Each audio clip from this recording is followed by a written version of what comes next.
Welcome to the Biology of Meaning miniseries. Today I bring you episode 10, Sweet Diabetes, Sweet Money, English version.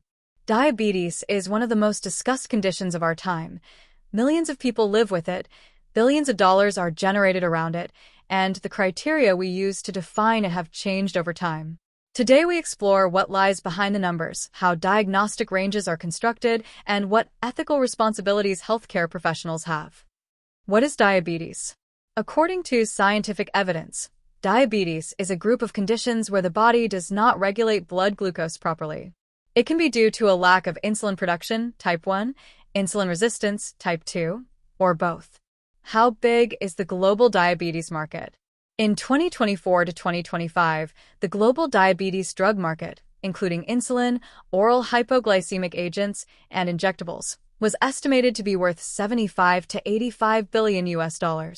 According to market research reports from specialized firms such as Precedence Research, SNS Insider, Fortune Business Insights, and Vantage Market Research, the global diabetes drug market, encompassing oral medications, insulins, and modern therapies, is currently valued at tens of billions of dollars and could nearly double between 2025 and 2030 to 2035.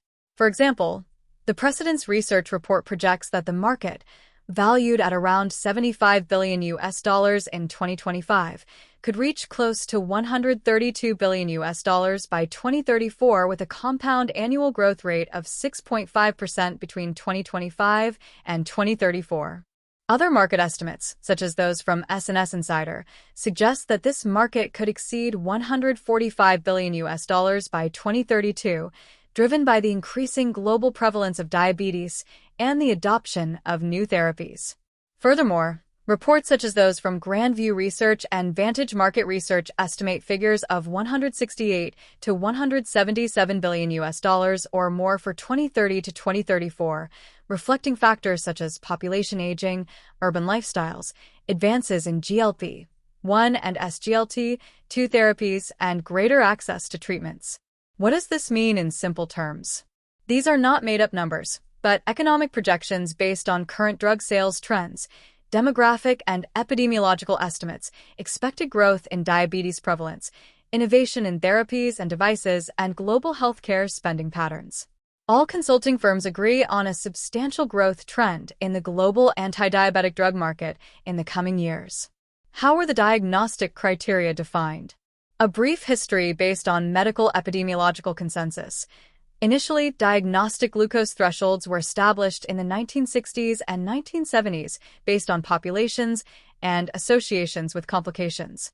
Over time, these ranges were adjusted as the risk of complications at lower glucose levels became better understood. The concept of prediabetes arose from epidemiological studies showing that glucose levels below the diabetes threshold were associated with a higher risk of progression and complications.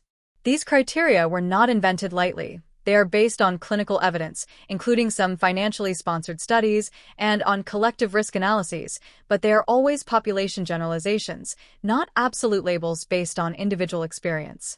Factors we don't always see. Glucose depends on many factors: genetics, chronic stress, cortisol, sleep patterns, all of which influence metabolic regulation. Not everyone with an unhealthy lifestyle develops diabetes, and some people with habits that strive for better health do. This invites us to view the human body as a complex system, not a machine with a single control. Market versus health needs. The growth of the diabetes medication market is neither neutral nor innocent. It depends directly on the chronicity of the disease and the sustained increase in the number of people diagnosed. In an economic system based on recurring profits, optimal health is not profitable. Chronic illness is. A healthy population reduces consumption. A diagnosed population guarantees a market. This doesn't imply that there isn't a real need for treatment or that medications are useless, but it does highlight a structural contradiction. The very system that claims to protect health reaps its greatest profits when a cure is elusive and treatment is perpetuated. In today's healthcare economy, the sick person is a customer and chronicity is a business model. Radical prevention, functional reversal, and sustained health don't generate stable cash flows. Expanded diagnoses and lifelong treatments do. Pharaoh quote, The industry doesn't live off health. It lives off managed illness. Key ethical point for professionals. Can a system whose profit depends on the chronically ill truly prioritize the overall health of the population? Clearly, the answer is no.